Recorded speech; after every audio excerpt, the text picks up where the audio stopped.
Handa ka bang mabuntis sa magiging anak ko? Tanong ni Trevor kay Amber.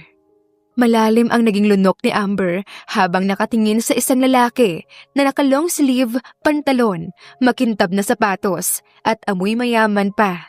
Idagdag pa ang itsura nito na parang nakikita lamang sa mga telebisyon. Kasi... Putol-putol na untag ni Amber. Hindi niya mahanap ang nais sabihin kay Trevor. Hindi ako nagsasayang ng oras dito, miss. Pumunta kaagad ako rito nang may tumawag sa akin dahil may interested na maging surrogate mother para sa magiging anak ko. Seryosong wika ni Trevor at mas lalong pinanlamigan si Amber. Napunta lamang si Amber sa Maynila dahil sa tulong ng kanyang kaibigan.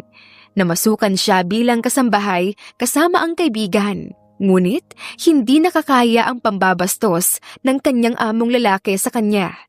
Namboboso ito kapag naliligo siya. Nangihipo na lang bigla-bigla kahit may ginagawa siya. Umalis si Amber sa dating pinapasukang trabaho at naghanap ng pwedeng pagkakitaan. Ang nais lang naman niya ay makipagsapalaran sa syudad upang makapag-aral sa koleyo. Salat na salat sila sa buhay, kaya hindi na kinaya ng kanyang mga magulang na pag-aralin siya.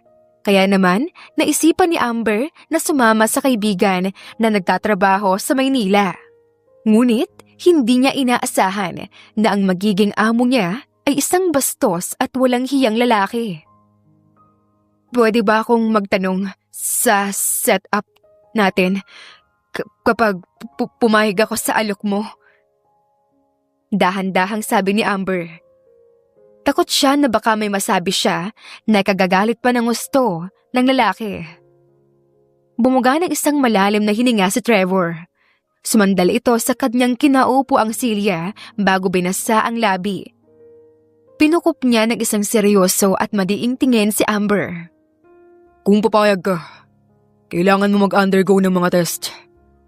Kapag fit ka na to carry my child, we will proceed. Kumunot naman ang noo ni Amber. Proceed? Yes. Uminit ang pisngi ni Amber sa mga ideyang pumasok sa kanyang isip. Magsasama tayo sa iisang kama? What? Ngayon ay si Trevor naman na ang naguguluhan sa mga sinasabi niya. Siyempre, gagawin natin ang bata, hindi ba? Ang seryosong mukha ni Trevor ay biglang nabasag nang humagalpak ito ng tawa. May pahampas-hampas pa ito sa table. Nasa isang magarbong kainan kasi sila. Doon mas piniling makausap ni Trevor si Amber. Ayaw niyang dalhin ang babae sa kanyang opisina. Umusok lalo ang mukha ni Amber dahil sa naging reaksyon ni Trevor. Hinihiling ni Amber na sana ay kainin na lamang siya ng lupa dahil sa kahihiyan. Sorry. Usal na lang ni Amber dahil tawang-tawa sa kanya ang lalaki. Umiling naman si Trevor at sa kaunti-unting nawala ang tawa nito. Tumikim siya at muling bumalik ang kaseryosohan sa mukha nito. Gusto mo ba? May pangahamong tanong ni Trevor kay Amber. Ha? Willing ka bang magpakama? Napalunok siya. 22 na si Amber. Putul-putul kasi siya kapag nag-aaral, kaya naman umabot siya sa ganoong edad bago nakapagtapos ng high school. Dahil sa kagipitan nila, hindi na rin naisipan pa ni Amber na mag-boyfriend. May mga lalaking gustong manligaw sa kanya, ngunit kapag nalalaman nila kung gaano sila kahirap sa buhay, umaatras ang mga ito. Kapag nalaman nilang sa barong-barong lang sila nakatira, kasama ang kanyang pamilya, ay ngumingiwi ang mga lalaking manliligaw sana sa kanya. Nagpipigil na si Amber sa kanyang hininga. Umalis nga siya sa dating pinapasukang trabaho dahil sa manyakis na amo. Ngunit dito na may ikakama na talaga siya. But of course, may iba namang paraan para dyan. Bawi rin ni Trevor nang makita ang pamumutla sa mukha ni Amber. Doon lang nakahinga ng maluwag si Amber. Ngumiti siya kay Trevor. Mabuti naman. Uulitin ko, Miss. Tatanggapin mo ba ito o hindi? Would you like to carry my child? Pero gusto ko makapag-aral, sir. Gusto ko rin makapagpadala ng pera sa mga magulang ko sa probinsya.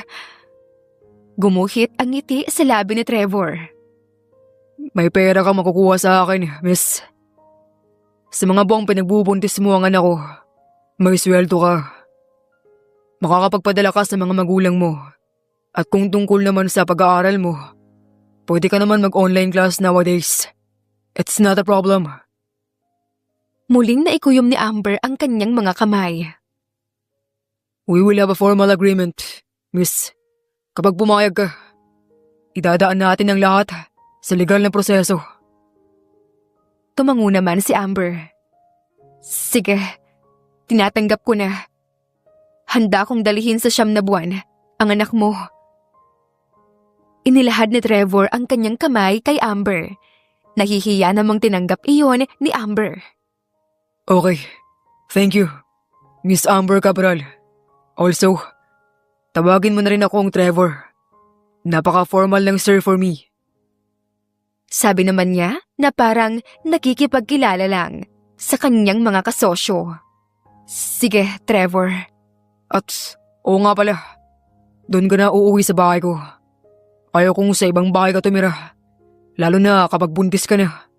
Sa bahay, mas matututukan kita. Tanging tangulang ang naging sagot ni Amber sa kanya. Provided ni Trevor ang lahat ng kailangan ni Amber. Sa una, ay gusto sana ni Trevor na sa ibang bansa mamalagi si Amber kapag nabuntis na ito.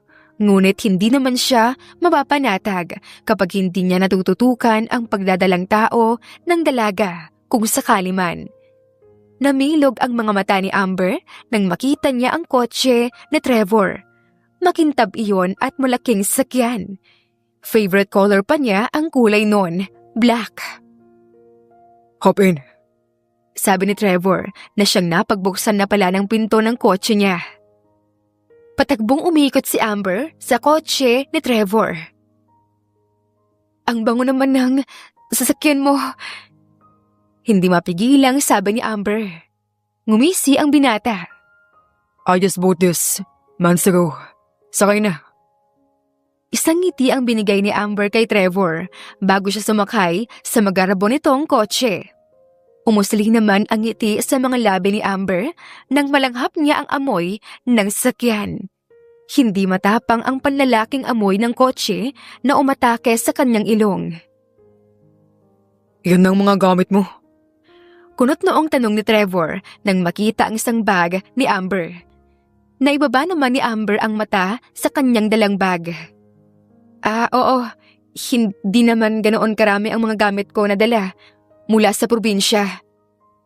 Napasinghap si Amber nang biglang lumapit sa kanya si Trevor. Pinikit pa niya ang mga mata nang lumapit ang mukha nito sa kanya.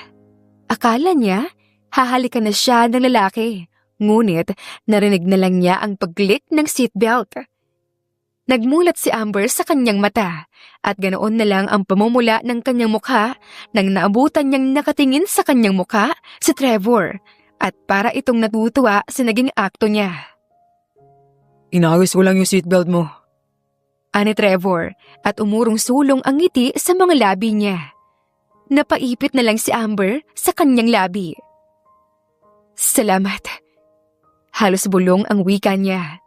Labis ang pagpipigil ni Amber na huwag masuka sa loob ng sakyan ni Trevor. May motion sickness siya at nahihiya naman siyang sabihin iyon sa lalaki kaya pinipigilan na lang niya ito.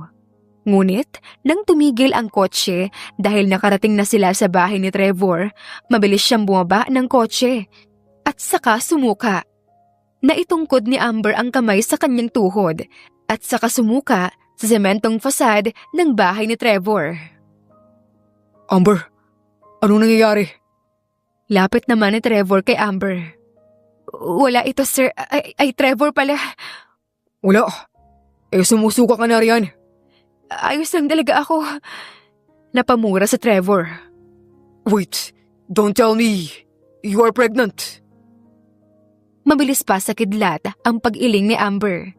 Nais man niyang lumapit sa lalaki ngunit ayaw niyang maamoy nito ang masangsang na amoy ng kanyang bibig. Hindi ako buntis, Trevor. May motion sickness kasi ako. Tapos aircon pa yung kotse mo. Marahas na hinilamos ni Trevor ang palad sa kanyang muka. Sinabi mo dapat sa akin, Amber. Pwede naman kasing buksan yung bintana ng sasakyan. Ngumuso lang si Amber kay Trevor. Huli na. Sinuka na niya ang kanyang kinain. Next time, magsabi ka sa akin. Para naman hindi ako magulat sa mga nangyayari sa'yo. Sorry. It's fine. Basta sa susunod, magsabi ka na. Come in. Ipapakilala kita sa mga kasambahay sa bahay. Sila ang makakasama mo rito kapag nasa trabaho ako. Ang laki naman ng bahay mo. Manghang untag ni Amber kay Trevor. Ngumisil lang ang lalaki. Maya-maya pa ay may dumating sa mga kasambahay at isa-isa itong nagpakilala kay Amber. Si Manang Lusing, ang pinakamatanda at ang namamalakad sa bahay ko. Si Manang din ang nagpalaki sa akin, kaya malaki ang tiwala ko sa kanya. Masaya kaming makilala ka, iha. At sa kasalamat dahil pumayag kang maging surrogate mother sa magiging anak ni Trevor. Sabi ni Manang Lusing. Wala po yung problema. Mahaba pa po ang proseso kaya saka na po ang thank you. Kahit na, iha. Malaking desisyon ang ginawa mong iyon. Aalis na muna ako. Bukas maaga tayo sa ospital for your checkups and test. Sabi ni Trevor kay Amber. Nagpaalam din si Trevor kay Manang Lusing bago ito umalis ng bahay. Halika muna, iha. Ituturo ko sa iyo ang magiging kwarto mo rito. Sige po, Manang. Napanguso si Amber habang nakasunod sa matandang babae. Mangha si Amber sa laki ng bahay ni Trevor. Hindi niya nabigilang mangarap ng ganoong klaseng bahay para sa kanyang pamilya. Isang bahay na komportable sila kapag natutulog. Bahay na hindi nasisira ng malakas na ulan. Ang pinapangarap na bahay ni Amber ay na kay Trevor na, ngunit nararamdaman niya ang lungkot ng bahay. Malaki ito ngunit tahimik at parang walang nakatira except sa mga kasambahay. Manang? May kailangan ka ba, iha? Pwede po bang magtanong? Oo naman. Ano yon? Nasaan po ang mga magulang ni Trevor?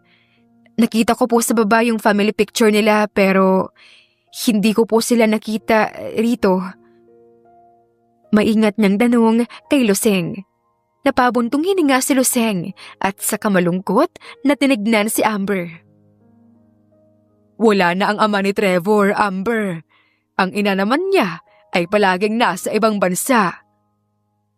Natigilan si Amber. Ginapangan siya ng kaba at lungkot sa naging sagot ni Lusing sa kanya. Sorry po talaga, Manang Lusing, hindi ko po. Huwag ka nang humingi ng paumanhin, iha. Hindi mo naman alam kaya ayos lang. Lihim na kinutos ni Amber ang sarili. Bakit ba kasi ang hirap mong pigilan? Tinampal ni Amber ang bibig. Pahamak ka talaga. Supi ni Amber sa sarili. Tinikom na lang niya ang kanyang bibig dahil kung ano-ano na ang lumalabas rito. Nang makarating sila sa isang pinto, ay binuksan iyon ni Lusing at giniya si Amber sa loob.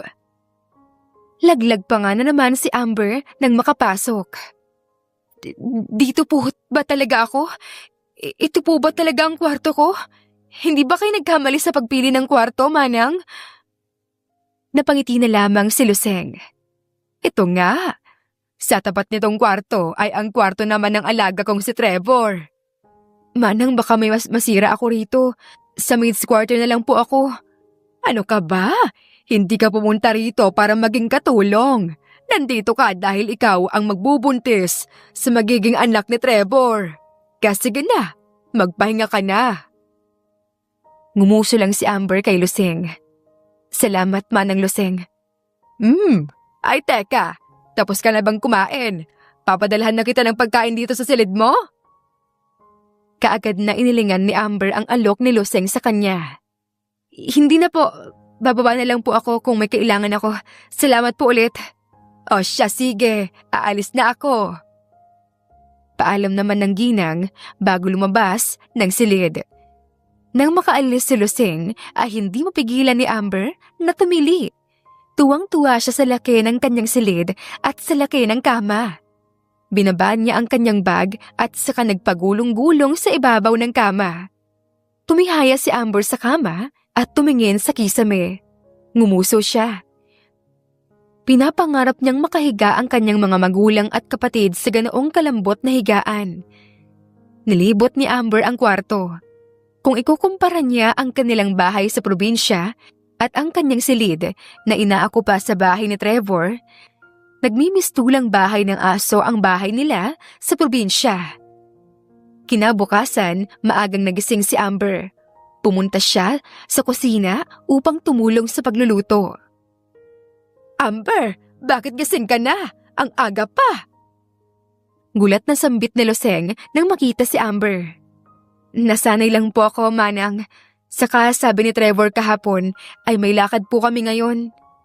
O siya, anong gusto mo? Gatas ba? Ipagtitimpla kita. Ay naku, Manang, nakakahiya naman po. Saka tutulong po ako sa pagluluto. Kami narito sa kusina, iha. Kung gusto mong may gagawin ka, maganda ka na lang sa lakad niyo ni Trevor. Tapos na ako maligo, Manang. Ito na rin po ang damit ko. Kain at Trevor na lang po ang kulang. Ay Diyos ko, anong oras ka bang gumigising, bata ka? Nagtimpla si Amber ng gatas para sa kanyang sarili. Hindi naman na siya pinatulong sa kusina, kaya nanood na lang siya. Nakauwi na po pala si Trevor, Manang Luseng? Kagabi. Hindi naman siya nagtagal sa labas. May gusto pa sanang itanong si Amber kay Luseng kaso itinikom na lang niya ang bibig niya. Gusto niyang magtanong kung may nobya o asawa ba ang lalaki at kuryoso rin siya kung saan ito nanggaling kagabi. Ngunit nasa isip niyang wala naman siyang karapatan magtanong ng ganon. Lumabi na lang si Amber at saka bumuntong hininga. Ilang sandali lang, dumating naman sa kitchen si Trevor. Napako ang mga mata ni Amber kay Trevor. Alam niyang gwapo ang lalaki at malakas talaga ang dating nito. Ngunit hindi naman niya inaasahan na may igagwapo pa pala ito sa itsura nito ngayon. Naka-shorts lang ito, isang t-shirt at nakaayos ang buhok. Umaalingasaw pa ang bango nito. Magandang umaga. Utal na sabi ni Amber. Morning. Tipid namang sambit nito. Oh, Trevor! Teka, ipagtitimpla na muna kita ng kape mo. Mabilis na boba si Amber sa kanyang silya. Ako na po magtitimpla, Manang. Magluto na lang po kayo dyan. Voluntaryo naman ni Amber. Amber. Marunong ako magtimpla ng kape, Trevor. Ngiting saad ni Amber. Nanliit ang mga mata ni Trevor habang tinitignan si Amber na gumalaw sa kanyang kusina. Sinundan niya ang galaw ng babae na parang pamilyar na pamilyar ito. Umiling si Trevor bago lumapit kay Amber na nagtitimpla ng kape niya. May coffee maker ako. Si Trevor. Saglit na tinapunan ng tingin ni Amber si Trevor. Hindi ako pamilyar dyan. Tikman mo na lang itong kape ko. Kape mo? Usal ni Trevor, ngunit iba ang dating nun kay Amber dahil naramdaman niya ang pag-init ng kanyang pisngi. Oo, kape na gawa ko. Mas masarap ito kaysa sa gawa ng coffee maker mo. Ngumisi ang binata at pinukol ng matalim na titig ang babae. Sa hindi malamang dahilan, kumabog ang dibdib ni Amber dahil sa mga titig ni Trevor na parang nanunusok na sa kanyang mga pisngi. Nanginginig ang kanyang kamay na nagmimix ng kape. Heto, si Amber at inabot kay Trevor ang tasa ng kape. Tumaas naman ang kilay ni Trevor. Nasa mukha ni Amber ang mga mata ni Trevor at tinanggap ang tasa ng kape. Hinipa ni Trevor ang kape bago siya sumipsip doon. Napatangu-tango ito at saka tumalikod kay Amber. Doon lang ngumiti ng malaki si Trevor nang makitang hindi na makita ni Amber ang kanyang mukha. Trevor, ihanda na namin ang agahan niyo ni Amber sa dining area. Okay, Manang. Si Trevor at bangiting-iting sumipsip sa kape. Nailing naman ni Trevor ang ulo nang ma-realize niyang kanina pa siya ngiti ng ngiti dahil sa simpleng kape. Lihim na kinutos niya ang sarili. Ay, anong iningiti-ngiti mo, Trevor? It's just a coffee, man. Sabi ni Trevor at umupo sa kabisera ng hapag-kainan. Pero namangha rin talaga si Trevor sa kapeng ginawa ni Amber. Indeed, iyon ang pinakamasarap na kape na kanyang natikman. Tingin niya, hahanap-hanapin niya ang timplang iyon. Tahimik na kumain si Trevor at Amber. Sa nakaraang gabi, pumunta si Trevor sa bahay ng kanyang ina upang ipaalam rito na may nahanap na siyang surrogate mother. Ngunit wala ito sa bahay nila kasi umalis pala ito ng bansa. Kaya naman, true call na lang binalita ni Trevor sa ina na may nahanap na siyang surrogate mother. Wala naman itong violent reaction at ang tanging sabi lang ay bibisita ito sa kanyang bahay kapag nakauwi. Pagkatapos kumain na Trevor at Amber, ay lumabas na rin sila ng bahay upang pumunta sa ospital. Binuksan ko ng bintana ng kotse. Baka sumuka ka na naman. Sabi ni Trevor bago makapagsalita si Amber dahil nagulat ito nang makitang nakababa na ang salamin ng kotse. Salamat. Gadin. Si Trevor at umakyat na ng kotse. Pumunta sina Trevor at Amber upang isagawa ang test para sa dalaga at check up na rin nito. Mahaba ang naging proseso upang maging matagumpay ang semen insemination kay Amber. 2 beses nilang ginawa ang insemination kasi sa una ay hindi nabuntis si Amber at sa pangalawa naman ay naging matagumpay na ito. Magdadalawang buwan na simula nang makilala ni Amber si Trevor at magdadalawang buwan na rin siyang nakatira sa bahay nito. Trevor, kakabili mo lang ng mga damit ko last week eh. Angil ni Amber nang dalhin na naman siya ni Trevor sa mall. Iba naman yun. Katwiran ng lalaki sa kanya. Ha? Eh sabi mo mga damit din ang bibilihin natin ngayon, di ba? Ngumisil lang si Trevor sa tabi ni Amber. Maternity dress ang bibilhin natin this time. Ha? You are now pregnant. Kaya bibili na tayo ng mga kailangan mo. Pero ang aga naman yata, Trevor. 13 days pa lang ang tiyan ko. Mas mabuti nang maaga na tayong bibili. Kesa naman kapag malaki na ang tiyan mo, mahihirapan ka na. Tumango na lang si Amber kay Trevor. Pakiramdam kasi ni Amber, kung hindi siya susuko, ay mas lalong hindi rin mauubusan ng isasagot ang binata sa kanya. Nang pumasok sila sa kotse, ay may lumapit kaagad sa kanila na sales lady. Malaking malaki pa ang mga ngiti nito sa kanila. Ano pong hinahanap niyo, sir, ma'am? Usisa ng sales lady. Sinundan ng sales lady sina Trevor at Amber sa loob ng store. We're looking for maternity dress. Simpleng sagot ni Trevor sa sales lady at hindi man lang nito tinignan ang sales lady. Ah, for your wife, sir? Dahil sa sinabi ng sales lady, napalingon sa kanya si Trevor, pati si Amber, ay hindi mapigilang magpantig ng kanyang tenga. Kumabog ang puso ni Amber. Nanlaki ang mga mata niya nang bigla siyang hapitin ni Trevor sa kanyang bewang. Yes, please. Saad naman ni Trevor. Naipit naman ng sales lady ang kanyang labi at tinuro sa dalawa ang mga maternity dress. Habang namimili ng mga dress, sina Trevor at Amber, ay hindi naman mapigilan ni Amber ang pagsuliyap kay Trevor. Nagtatagpo lang ang mga kilay nito habang namimili ng dress. Ngunit kahit na ganoon ay hindi mapigilan ni Amber ang puso sa pag-alpas nito. Sa halos 2 buwan na magkasama sila ni Trevor, napansin niyang seryoso talaga ang lalaki. Mukhang istrikto pero maunawain. Mukha lang din itong malamig tignan pero may puso. Kaya naman, naging komportable rin si Amber sa lalaki. May mga napili ka na bang dress? Tanong ni Trevor na siyang kinatalon naman ni Amber. Mabilis hinuli ng binata si Amber. Are you okay? Hilaw ang naging ngisi ni Amber. Oo naman. Nagulat lang ako sa'yo. Bigla-bigla ka kasing sumusulpot eh. Nalukot ang perpektong noo ni Trevor. Kanina pa kita tinatawag. Nakatingin ka kasi sa akin kaya akala ko may kailangan ka. You are spacing out, woman. Lihim na napalunok si Amber. Gaano ba ako katulala kanina? At saka ilang minuto ko ba siyang tinititigan? Maghunos dili ka, Amber. Saway ni Amber sa kanyang sarili. Wala naman. May naalala lang ako bigla. Palusot niya sabay tawa. Mas lumalim ang kunot sa noo ni Trevor. Bumuntong hininga na lang siya at mas inintindi si Amber. Iniisip na lang ng binata na dala lang siya sa pagbubuntis ni Amber.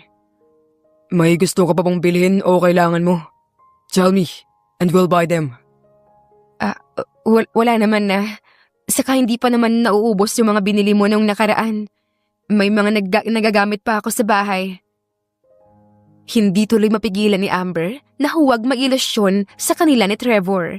Hindi niya maiwasang ma-imagine na partner niya si Trevor at anak nila ang kanyang dinadala. Okay, let me carry this. Kung wala ka ng kailangan, ay sa counter na tayo. Ani Trevor at kinuha ang nasa braso ni Amber na mga dress. Nang maunang maglakad si Trevor, ay napapulos si Amber sa kanyang dibdib. Iba na ang pakiramdam niya kay Trevor. Hindi niya na iyon simpleng amo lang. Hindi na iyon simpleng paghanga lang. Mas malalim na iyon. Holding hands, yakap, pag-aaruga, pagtitimpla ng gatas. At kahit sa pag-alis at pag-uwi ni Trevor sa bahay, ay una niyang pinupuntahan si Amber. Kinakamusta at tinatanong kung may kailangan ba ito o ano. Mga bagay na ginagawa ni Trevor kay Amber na siyang nagpapadala ng feelings ni Amber sa kanya. Are you sure? Wala. Tanong ni Trevor at hawak nito ang kamay ni Amber. Parang natural na iyong ginagawa ni Trevor. Huminga ng malalim si Amber dahil nagwawala na naman ang kanyang puso. Wala na. Inaantok lang ako. Sabi ni Manang Lusing, ay lagi ka na lang raw natutulog. Maglakad-lakad ka rin sa labas. Umiling si Amber. Ayoko. Saka ako lang mag-isa. Sinunok si Amber nang hawakan ni Trevor ang kanyang tiyan. Di sasamahan ko kayo bukas ni baby. Sweet nitong wika. Tila nabingi si Amber sa lakas ng kabog ng kanyang puso. May trabaho ka. It's fine. Minsan lang naman to eh. Besides, para kay baby rin. Lumabi si Amber. Kaya hindi niya maamin-amin sa lalaki ang nararamdaman dahil alam niyang ginagawa lang nito lahat para sa anak nito. Sa anak nito na siya ang nagbubuntis. Minsan nakakalimutan ni Amber na surrogate mother lang siya at inaalagaan lang siya ni Trevor dahil sa anak nito. Wala nang iba. Sige, ikaw bahala. Nagulat naman si Amber nang dumukuwang si Trevor at humalik sa kanyang noo. Good night. Saad ni Trevor at mabilis na umalis. Nang mawala na si Trevor, ay tinakpan ni Amber ang kanyang muka at saka impit na sumigaw. Ramdam niya ang pagwawala ng kung ano sa kanyang tiyan. Nang magmulat si Amber ng kanyang mga mata, ay laking gulat niya nang makitang nasa kama niya na si Trevor. Nasa kanyang tabi na ang lalaki at nakatitig sa mukha niya. Trevor? Ngumisi lang ito. Bakit ang tagal mong gumising? Di ba sabi ko sa'yo? Sasamahan kita ngayon. Maglalakad-lakad dyan sa labas. Ha? Ang aga naman. Nope. Matagal ka lang gumising. Ayoko pang bumangon, Trevor. Inaantok pa ako. Pagmamatigas ni Amber. Akmang magtatalakbong na sana ulit si Amber nang kumot ngunit mabilis na pinigilan ni Trevor ang kamay niya. Bumilog ang mga mata ng dalaga. Trevor! Sumipa ng malakas ang kanyang puso. No, bumangon ka na. Argumento naman ni Trevor. Ayoko nga sabi. Babangon ka o hahalikan kita. Pagbabanta niya. Nahigit ni Amber ang kanyang hininga dahil sa sinabi ni Trevor. Trevor? What? Akala mo ba hindi ako seryoso? Inaantok pa kasi ako eh.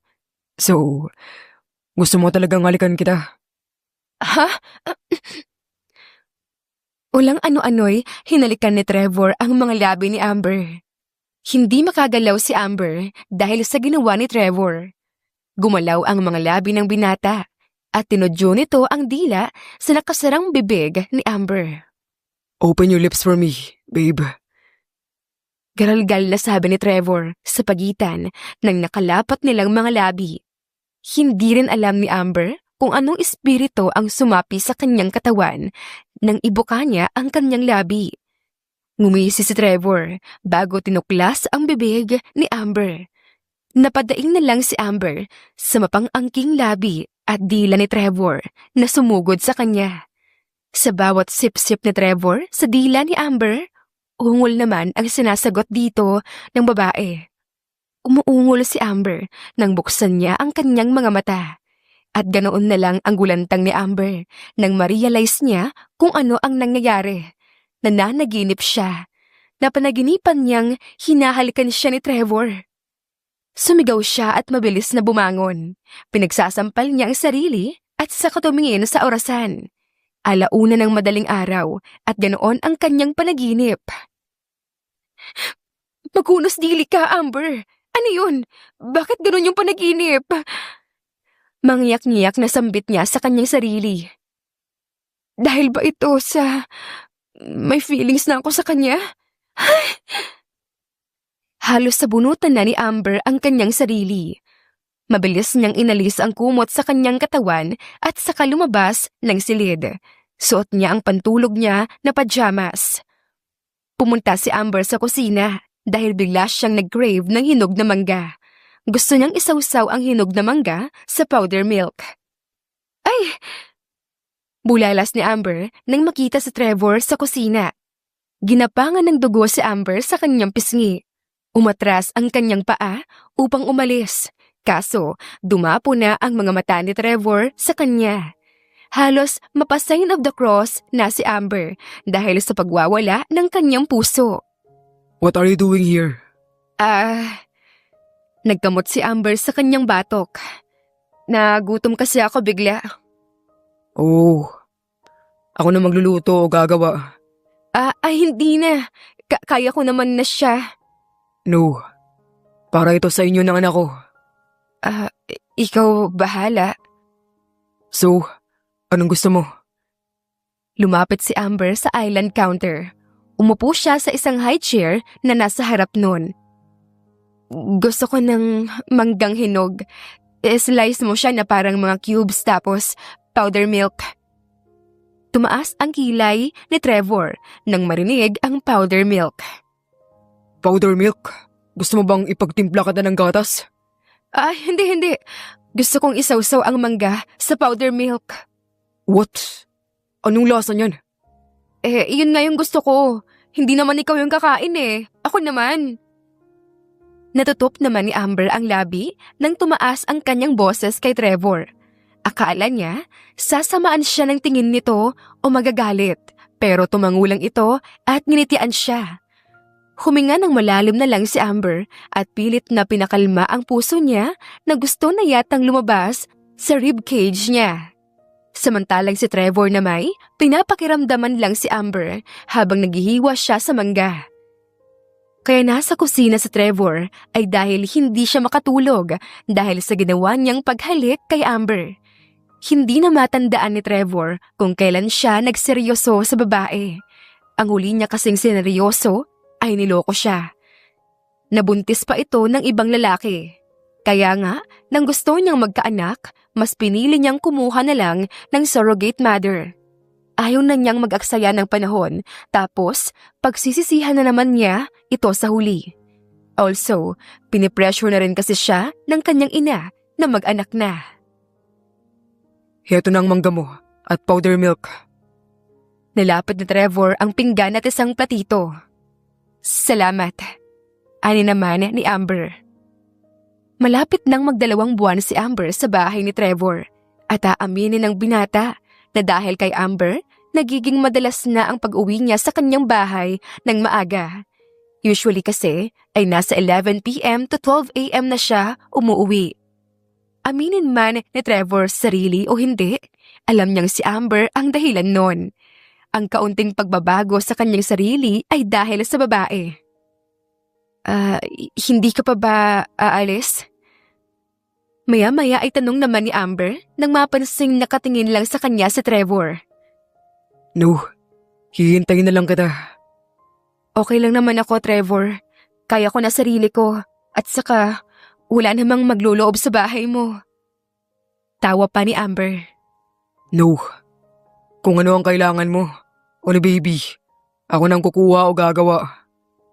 Ani Trevor at ginamit ang pagbubuntis ni Amber para lang masamahan ito at hindi na makatanggi sa kanya. Yumuko si Amber at saka lumamon ng mangga sa kanyang sinausaw sa powder milk. Ikaw bahala, basta sinabihan na kita. Lumabi si Amber at sa kanya binilisan na lang ang pagnguya. Be careful, baka mabulunan ka. Bumagsak ang balikat ni Amber. Nami-misunderstand niya ang mga actions at mga salitang lumalabas sa bibig ni Trevor. Sa tulong ni Trevor ay nakakapag-exercise na si Amber. Pansin din ng dalaga ang paglobo ng kanyang tiyan at katawan.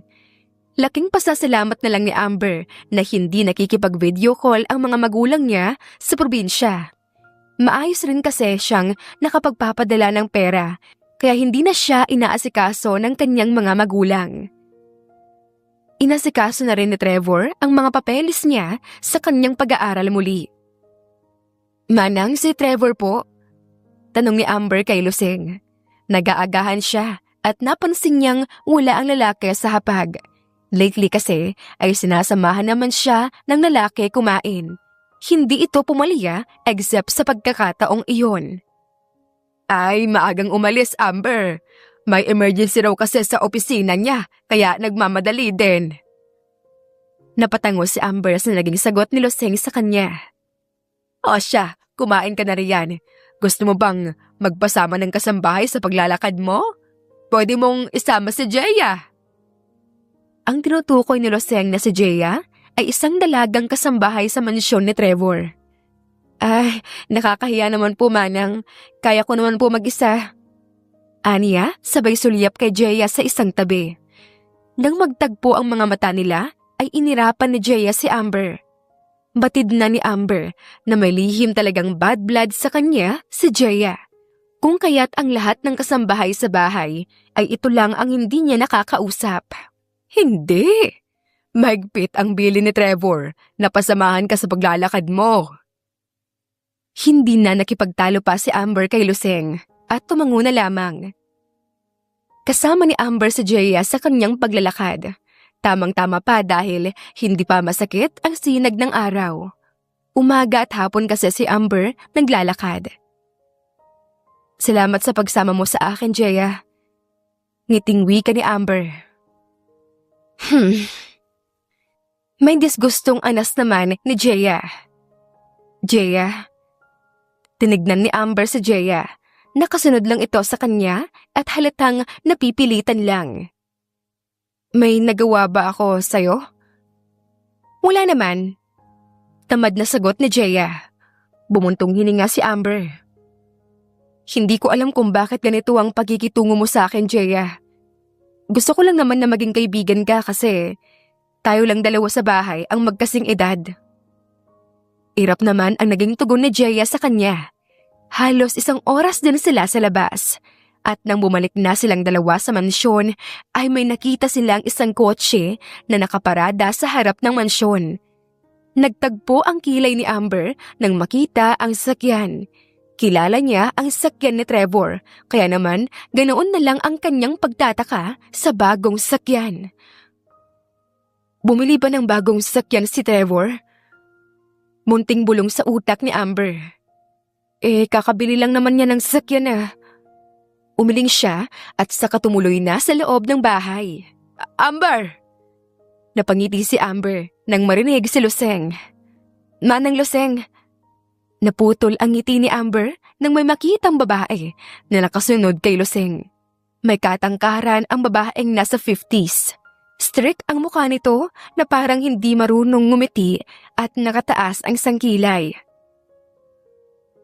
Ito na ba siya, Luseng? Sa boses pa lang nito ay batid na ni Amber ang pagkadisgusto ng babae sa kanya. Ma'am Trina. Saad ni Luseng bago tumingin kay Amber. Amber, siya ang ina ni Trevor, si Ma'am Trina. Ganoon na lang ang panlalamig na naramdaman ni Amber. Yumuko siya kaagad. Magandang umaga po, ma'am. Luseng, gusto kong makausap si Amber ng masinsinan. Iwan niyo muna kami.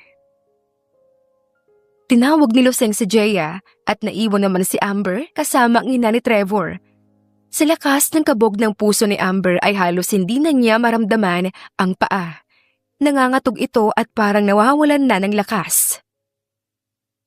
Sumunod ka sa akin. Utos ni Trina kay Amber. Tumango si Amber at sumunod dito. Tumigil sila sa may poolside. Malayo ang tanaw ni Trina, habang si Amber namay nakatingin lang sa nakatalikod na ina ni Trevor. Lihim namang nagpapasalamat si Amber na hindi lumingon sa kanya si Trina. Alam na kasing hindi rin niya ito magawang tignan sa mga mata. 2 buwan din ako sa ibang bansa. Hindi ako nakauwi kasi minsan ko lang makasama ang aking mga amiga. Nang binalita ni Trevor sa akin na may nahanap na siyang surrogate mother, ay hindi ko na ito pinakialaman pa. Alam ko kasi ang standard ng anak ko. Umikot si Trina at halos mapaatras si Amber dahil sa intimidation na nararamdaman. Ngunit nang malaman ko na isang katulad mo pala ang magdadala ng apo ko, I am very disappointed. Ngayon pa lang ako na-disappoint sa naging desisyon ng anak ko. I don't like you, Iha.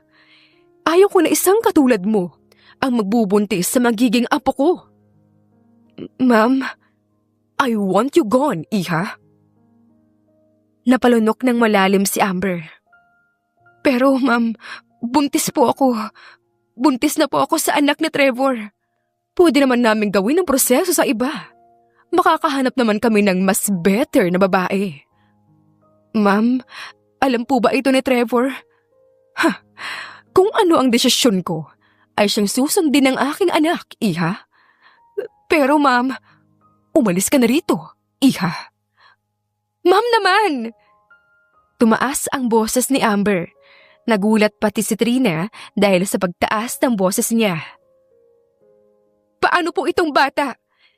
Anong gagawin ko rito? Anak to ni Trevor. Magiging apo. I can't accept a grandchild from a woman like you, Iha. Bahala ka na kung anong gagawin mo riyan. Babayaran naman kita. It's either you'll take that out or whatever. All I want you is to vanish. Natigalgal si Amber. Hindi maabot ng kanyang isip kung gaano kawalang puso ang ina ni Trevor. Ma'am, pwede naman po nating hintayin si Trevor. Siya po kasi ang... Pinutol ni Trina si Amber. Hindi mo ba ako narinig, Iha? Inuulit ko. Kung ano man ang desisyon ko, iyon ang susundin ng aking anak. Makikinig siya sa akin. Hindi nakapagsalita si Amber. Nasasaktan siya. Nasasaktan siya dahil sa mga salitang lumalabas sa bibig ng ina ni Trevor. Hindi naging madali ang proseso nila ni Trevor para lang mabuntis siya. Ilang libo na rin ang nagastos ni Trevor para lang maging successful ang pagko-conceive niya sa anak nito.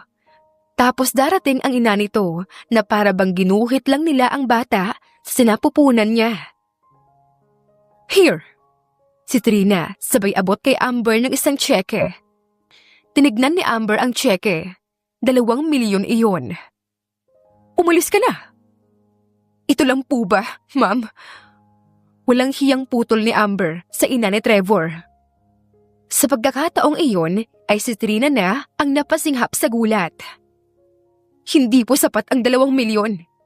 Kung ipapakuha ko po ang bata, baka malagay sa panganib ang buhay ko. Baka hindi sasapat ang perang to. At saka ang bayad ko po sa pagbubuntis nito. Turo pa ni Amber sa kanyang bumibilog ng tiyan. Ha! Ang lakas ng loob mo! Ikaw rin naman po ah. Gold digger! Wala po akong pake kung anong tingin niyo sa akin. Masyado na po kayong abusado eh. 5 milyon ang gusto ko, ma'am. Hindi ako aalis hanggat hindi niyo napapalitan itong tseke. Matapang niyang sagot. Hinablot ni Trina ang unang tseke na binigay kay Amber at saka kumuha ng ibang tseke. Sinusubukan lang ni Amber si Trina. Ayaw naman niyang umalis na hindi alam na Trevor. Kaso lang, desidido si Trina na palayasin siya. Ito, sapat na ba yan? Si Trina sabay tapon ng tseke kay Amber. Tinignan ni Amber ang tseke. 5 milyon na yon at may pirma na ni Trina sa ibaba. Iwi-withdraw ko to. At kung sakali mang tatalbog ang tseke mo, ma'am, babalik ako rito sa bahay ni Trevor. Ang tapang mo? Mukhang pera naman at desperada. Walang delikades ang babae. Mahigpit na kinuyom ni Amber ang tseke sa kanyang palad. Nag-empake si Amber sa kanyang mga damit. Kung ano lang ang kasya sa bag niya na dinala niya sa bahay ni Trevor nang una siyang dinala ng lalaki sa bahay nito, iyon din ang bag na kanyang sinidlan ng gamit niya sa pag-alis. Sinubukang pigilan ni Loseng si Amber. Hinatid ni Loseng si Amber sa labas ng bahay.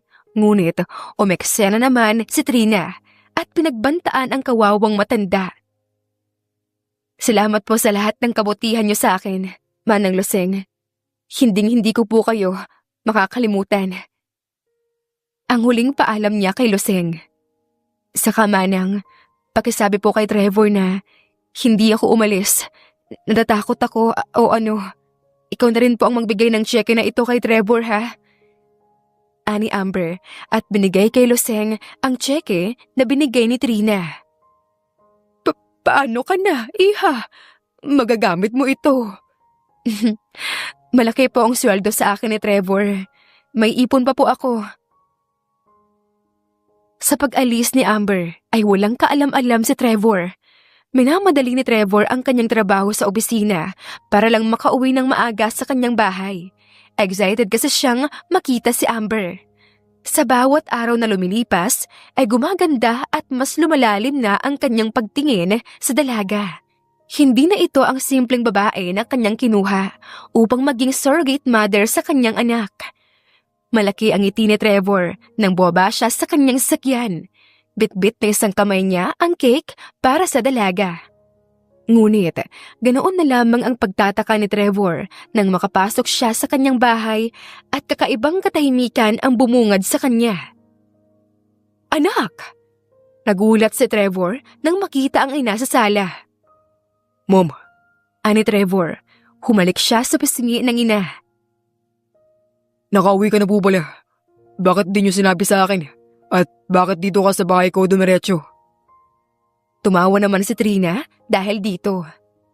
Ha? Ano bang mga tanong yan, anak? Malamang, dito ako dumiretso. Wait, Mom. I'll just get Amber. You should meet her. She's now pregnant with my child, and I'm sure I already sent her away. Putol niya kay Trevor na siyang kinatigil naman niya sa anumang gagawin.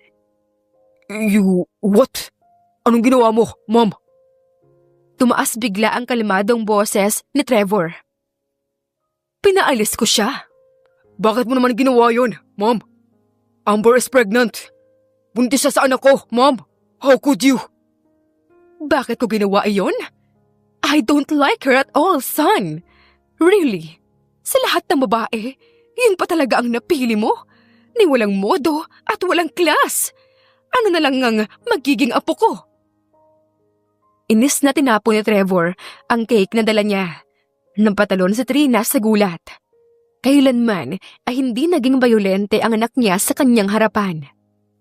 Mom! Ang bulyaw ni Trevor. Naririnig mo ba ang sarili mo? Kilala mo ba ang babaeng pinalayas mo sa bahay ko? Halos maputol ang litid ni Trevor sa kakasigaw. Trevor, I don't get you. She's just supposed to be a surrogate mother of your child. Why you acting like this? Marahas na bumuga ng hininga si Trevor. Mom, she's more than done that. Mahigit pa riyan ang tingin ko kay Amber. Mom, she is... I love her. I love her, Mom. You can't, Trevor. I can, Mom. Wala na siya. Pinaalis ko na siya at binigyan ng pera. She's just a gold digger, Trevor. Alam mo bang nag-demand ng 5 million para lumayas lang dito? Nagkakamali, Katrina. Hindi na napigilan pa ni Loseng na mag-isali. Itinaas niya ang tsekeng binigay ni Trina kay Amber. Ito ang tseke na sinasabi mo, Trina.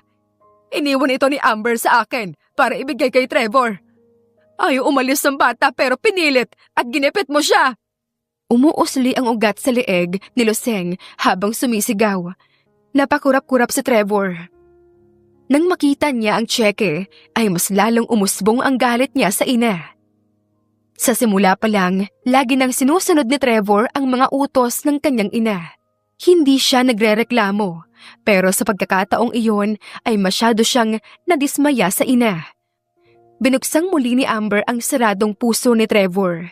Ang sugatang puso niya ay hinilom ni Amber, kaya naman nahulog din sa kanya si Trevor.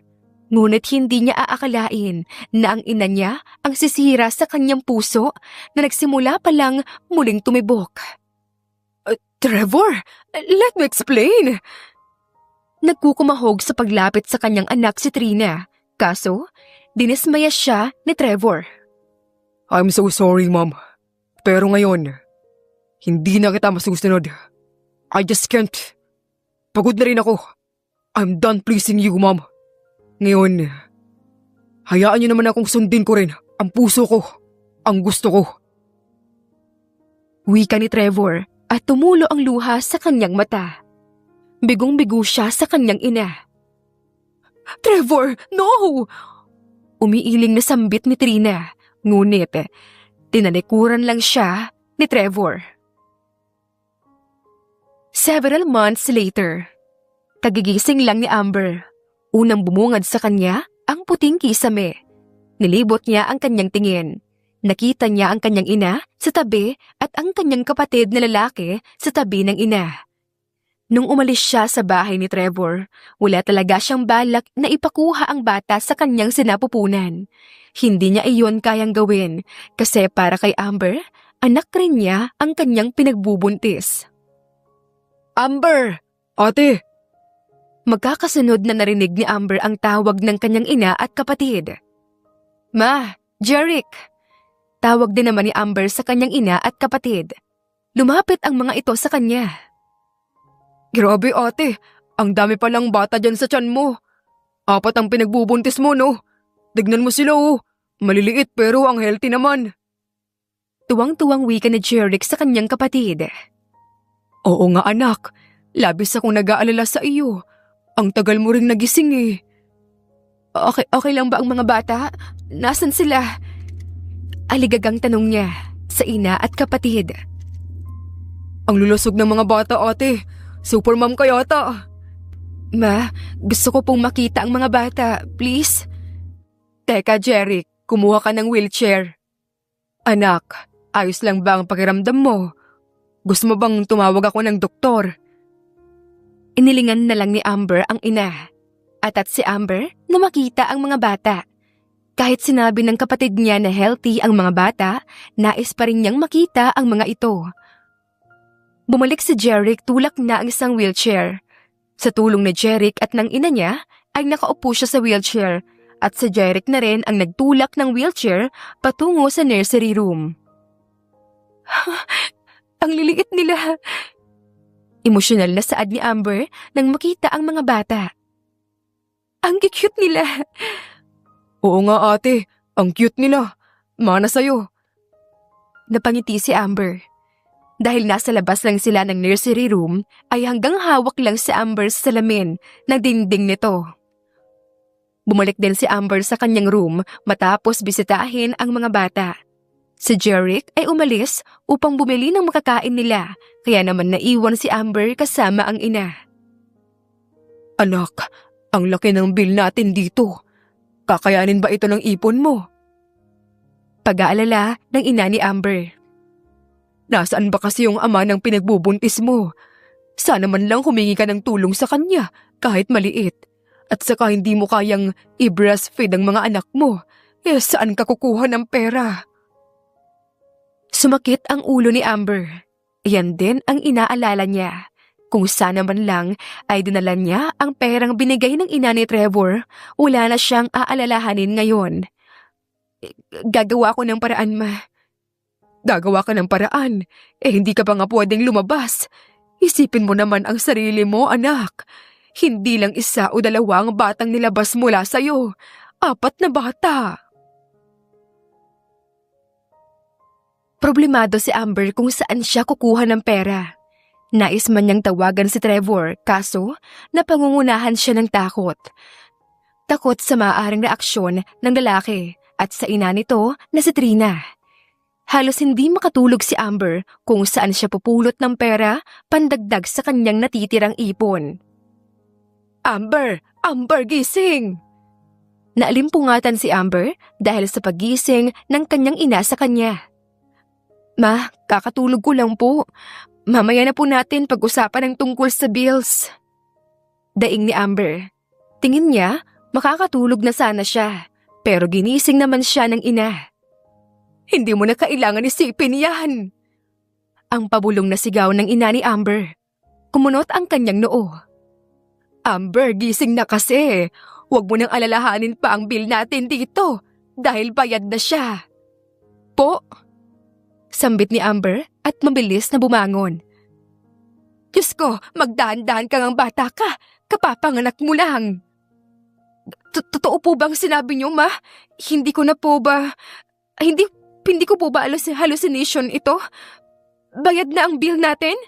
Sino po ang nagbayad? Oo, pati ako nagulat din, Amber. Teka, tatawagin ko siya. Inabot ni Amber ang braso ng ina bago pa man ito makalayo sa kanya. Ma, ano pong ibig niyong sabihin? Nandito po ang nagbayad ng bill natin? Nasa labas siya. Gusto ka raw niyang makausap. Malaki ang ngiti sa labi ng ina ni Amber. Ngunit sa hindi niya malamang dahilan ay biglang kumabog ang puso niya. Hindi niya magawang suklian ang ngiti ng kanyang ina. Nang lumuwag ang pinto ay parang nag-slow motion iyon sa paningin ni Amber. Ang pagwawala ng kanyang puso ay mas lumala nang makita niya ang lalaking pumasok sa kanyang silid. Long time no see, Amber. You did well. It took me months to track you down. Untag ni Trevor nang matapos silang iwan ng ina ni Amber. Nangkatal ang mga labi ni Amber nang makita si Trevor. Ilang buwan din niya itong hindi nakikita. Umuwi kasi siya sa kanilang probinsya sa Romblon. Trevor, ang tanging usal ni Amber bago nagbagsakan ang kanyang mga luha. Dumaing si Trevor bago lumapit kay Amber. Walang ano-ano ay niyakap niya si Amber. Ginapos naman ni Amber ang braso sa bewang na Trevor at humagulgol ng iyak. Don't cry, Amber. Please, babe.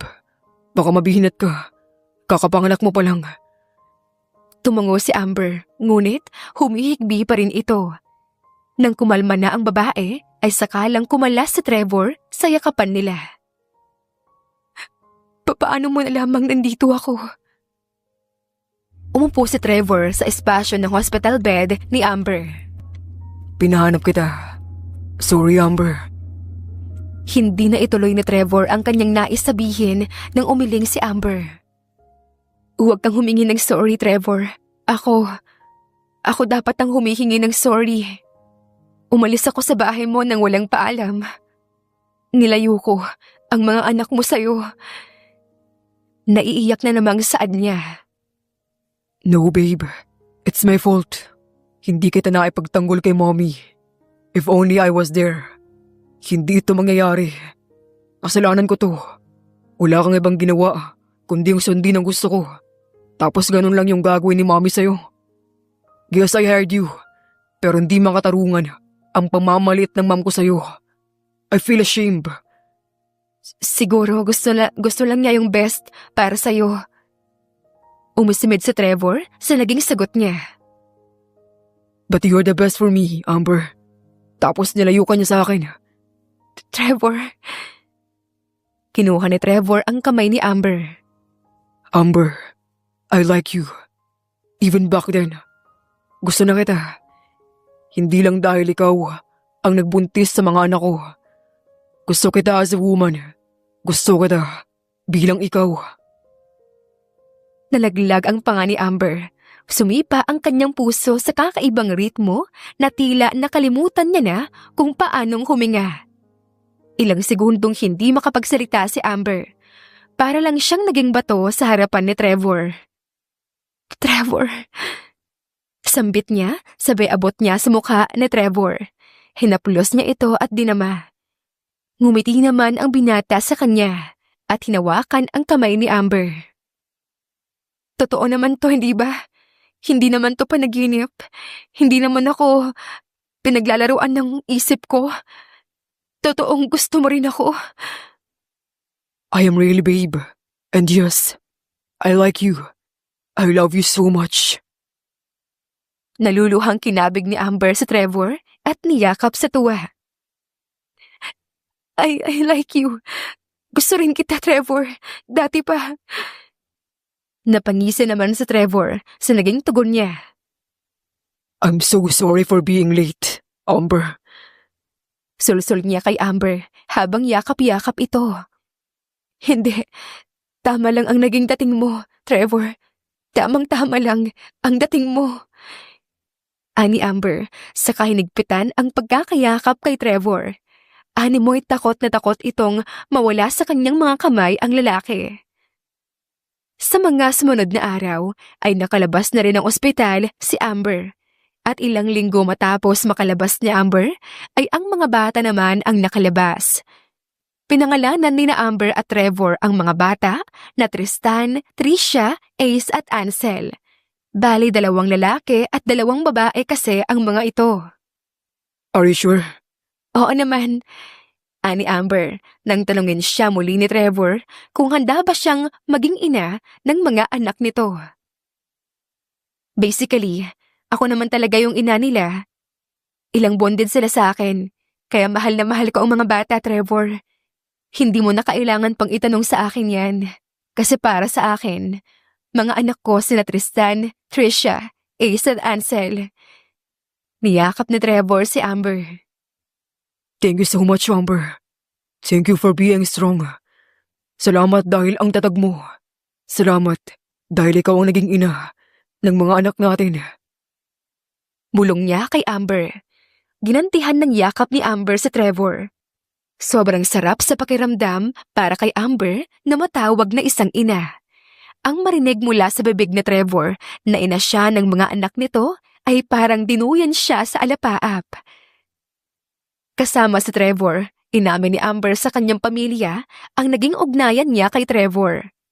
Sa una ay hindi lubos maarok ng kanyang pamilya ang ginawa ng anak, pero kalaunan na may naintindihan din nila ang ginawa ng anak. Humingi rin ng tawad ang mga magulang ni Amber sa kanya dahil ang kanilang kahirapan ang nagtulak sa babae pasukin ang ganoong klaseng trabaho. Gayunman, inamin din ni Trevor at Amber ang kanilang relasyon na labis ding kinagulat ng pamilya ni Amber. Wala po akong may papangako kung di ang mahalin ng tapat ang inyong anak, tito, tita. Pangako ko pong ibibigay ko ang lahat para sa kanila ng anak namin. Pahayag niya sa pamilya ni Amber. Hay, malalaki na kayo. Nandito lang kami para gabayan kayo. Basta iho, kapag ayaw mo na sa anak namin, ibalik mo lang siya sa amin ng maayos. Mahal na mahal namin ang aming mga anak kahit na ganito lang kami. Ang saad naman ng ama ni Amber. Duda po ako na darating ang araw na aayawan ko po si Amber, tito. Pero makakaasa po kayo. Sabi ni Trevor at saka kinuha ang kamay ni Amber. Nagpagawa ng bahay si Trevor para sa kanila ni Amber. At habang hindi pa ito natatapos, ay umuupa muna siya. Lumuluwas ng Maynila si Trevor, kaso kaagad ding umuuwi dahil hindi nito kayang namawalay sa kasintahan at mga anak. Yumakap si Trevor kay Amber mula sa likod. Nagitla naman si Amber dahil hindi niya inaasahan ang ginawa ng nobyo. Nang malanghap ni Amber ang amoy nito, hinayaan niya ito.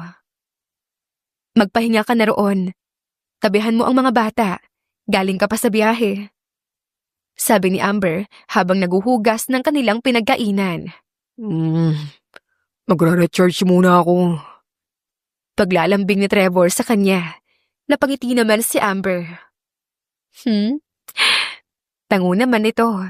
Ngunit, ilang sandali lang, gumapang na ang kamay ni Trevor sa loob ng kanyang t-shirt. Trevor! Daing niya dahil nakikiliti siya sa malilikot nitong kamay.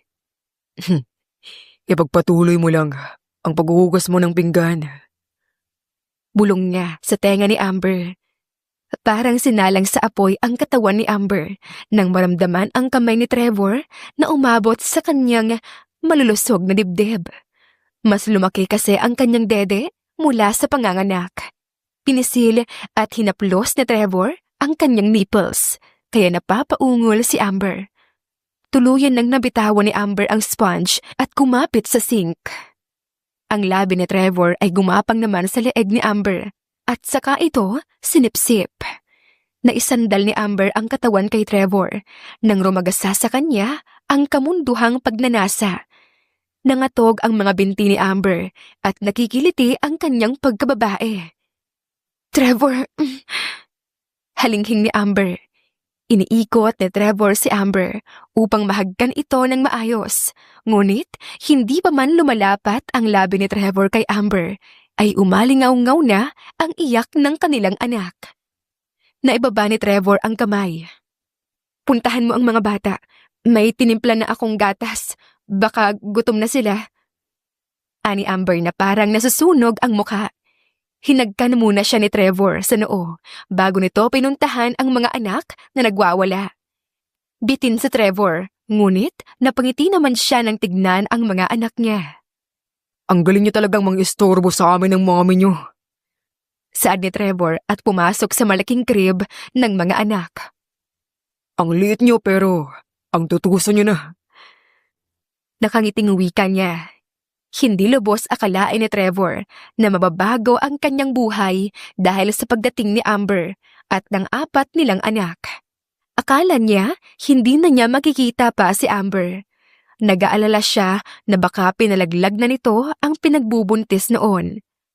Sa mga buwang pinaghahanap niya si Amber, wala siyang ibang hinihiling kundi ang kaligtasan ng babae at ang kaayusan ng pag-iisip nito. Hinihiling niya na sana hindi ito nagpalaglag. At nang mahanap ng kanyang investigador si Amber, hindi siya nagdalawang isip na puntahan ito.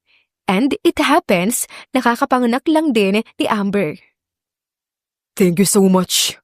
Thank you so much for answering my prayers. Ang naging sambit ni Trevor nang makita sa unang beses ang mga anak. Ang simpleng hiling ni Trevor ay may pasobra pa nang malaman niyang pareho rin pala sila ng nararamdaman ni Amber. Labis siyang nagsisisi kung bakit hindi kaagad siya umamin sa dalaga habang nasa bahay pa niya ito noon. At sa puntong iyon, wala nang mahihiling pa si Trevor dahil kasama niya na ang babaeng iniibig at ang kanilang mga anak. Napangiti si Amber nang isang araw ay naabutan niya si Trevor at ang kanilang mga anak na natutulog sa crib.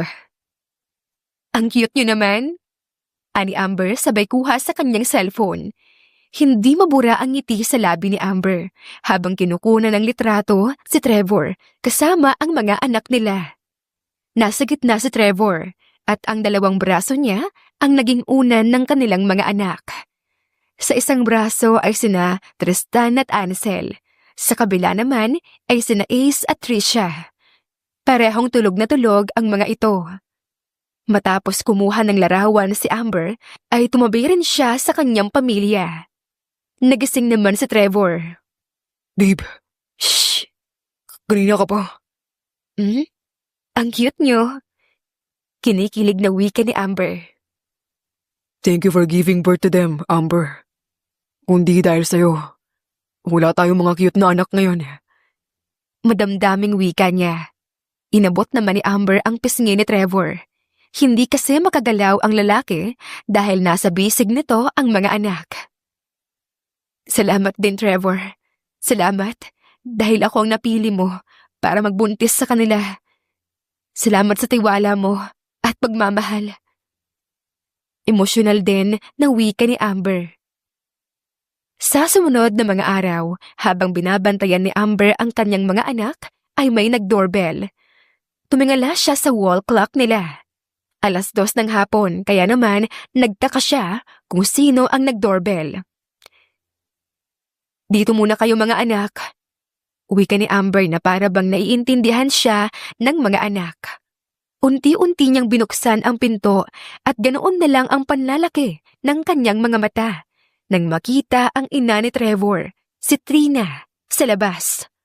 Mabilis ang galaw ni Amber at isasara na sana niya ang pinto, kaso hinarang ni Trina ang kamay. Gusto lang kitang makausap, iha. Sorry ma'am pero kung ang sadya niyo po ngayon ay palayuin ako sa anak niyo, hindi ko na po yan susundin. Sabihin niyo pong gold digger ako o kung ano-ano pa. Wala na po akong pakialam. Matapang niyang wika. Hindi niya pinatuloy ang ina ni Trevor. Tumango si Trina kay Amber. Naiintindihan kita, iha. Pero hindi ako narito para riyan. Nandito ako para humingi ng tawad. Gusto kong humingi ng tawad sa mga nasabi ko sa iyo noon at sa nagawa ko. Bilang ina ni Trevor, akala ko kasi iyon ang tama. Akala ko dahil ina niya ako, alam ko na ang lahat. Ngunit nagkamali ako. Dahil sa ginawa ko sa iyo, nagalit ang anak ko. Patawad, iha. Kung umabot ng halos 1 taon bago ako nakahingi ng tawad sa iyo. Senserong saad niya kay Amber. Tumikhim ang dalaga. Niluwagan niya ang pagkakabukas ng pinto. Aaminin kong nasaktan ako sa sinabi niyo noon sa akin, ma'am. Ngayon may galit po ako sa inyo pero may respeto pa rin po ako sa inyo bilang ina ng lalaking mahal ko at ng lola ng mga anak namin. Napakurap-kurap si Trina. Mabilis na muo ang mga luha niya. Gusto niyo po bang makita ang mga bata? Can I? Tumango si Amber at giniya si Trina papasok. Naiyak si Trina nang makita ang kanyang 4 na malulusog na apo. Paulit-ulit din siyang nagpapasalamat kay Amber. Nanatili si Trina ng ilang oras sa bahay nina Amber at Trevor pero hindi nagkaabot ang mag-ina. What? Nandito si mom. Pinapasok mo. Hindi ka ba niya sinaktan? Anong sabi niya? Pagpapaulan ng tanong ni Trevor kay Amber. Nilapitan naman siya ni Amber at tumingkayad upang maabot ang mukha nito. Kumalma ka nga. Gaya ng sinabi ko sa'yo, pumunta lang siya rito para humingi ng tawad at pinapasok ko na rin para makita niya yung mga bata. At isa pa, ina mo siya. Kahit papaano may respeto ako sa kanya.